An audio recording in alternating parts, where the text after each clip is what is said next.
Thank you very much. As you previously alluded, you said Trump does not want a shooting war and wants to avoid it, with anything he can do. The same thing applies to the NFSC and the freedom-loving Chinese people. We don't want a shooting war, but we want to caution America that be aware of your desire, because the Satan is really good at using your desire as a weapon to subjugate you. So we want people to understand the reason why we advocate for exposing the wealth is because we can pull the rug underneath of the CCP. Because right now, who are going to the war with the Xi? They control the resources. So if we show them the alternative, they will pull the rug from under the Xi. I think that is the golden nugget that we want the world to know. So my next question is here, because you mentioned in your first answer, talking about people within the United States against Trump's kind of American first investment policy, such as bring manufactured jobs back in U.S., particularly Ray Dalio, one of the largest hedge fund manager in the world, Bridgewater, and in his latest interview with Tucker Carlson, he stated, "It is impossible for the U.S. to compete with communist China in manufacturing, quote, in our lifetime," end of quote. Because the reason he gave is CCP controls 33% of the global manufacture, and they can manufacture cheaply and effectively. And he advocated for competition, global competition, and dismiss Trump's agenda, which he dubbed as protectionism.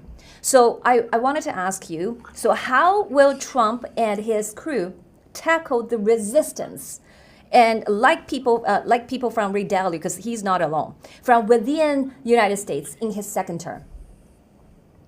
Well, first off, let's go back to that interview. I mean, what was not brought up is Ray Dalio is one of the biggest running dogs of the Chinese Communist Party. Ray Dalio has made a fortune. He's a billionaire for one reason.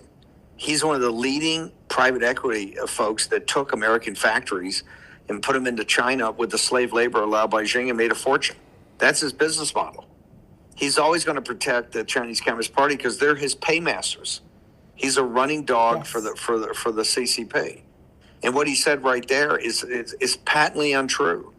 If we put 20% tariffs on the CCP, their exports to the United States are going to plummet. They understand. I happen to believe 20 to 25% tariffs across the board in the CCP.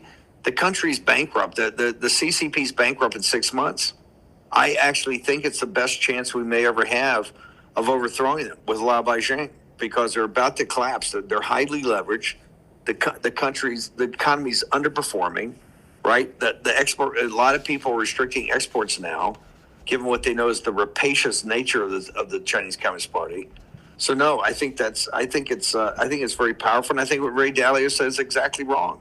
This is one of the reasons that we're talking about putting so the size of tariffs on that we're starting to talk about.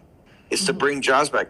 Apple Computer doesn't commit to put $500 billion, $500 billion, into Apple factories, into iPhone factories, right, or at our labor rates, unless they understand that something important is happening.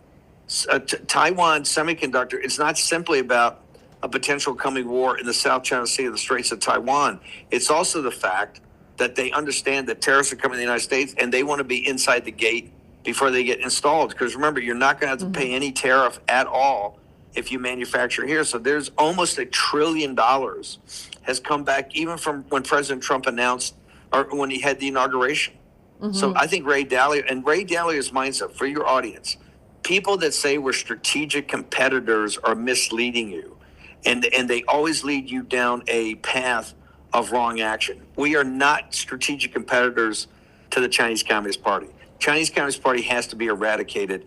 And the only people that can eradicate them is Lao Beijing. We're here to assist.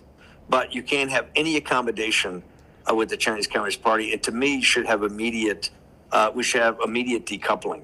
But Ray Dalio, and there's many other Ray Dalios, people that made a fortune off the backs and the sweat of the Chinese people and prepare to make another fortune off it. And that's one of the things we have to stop.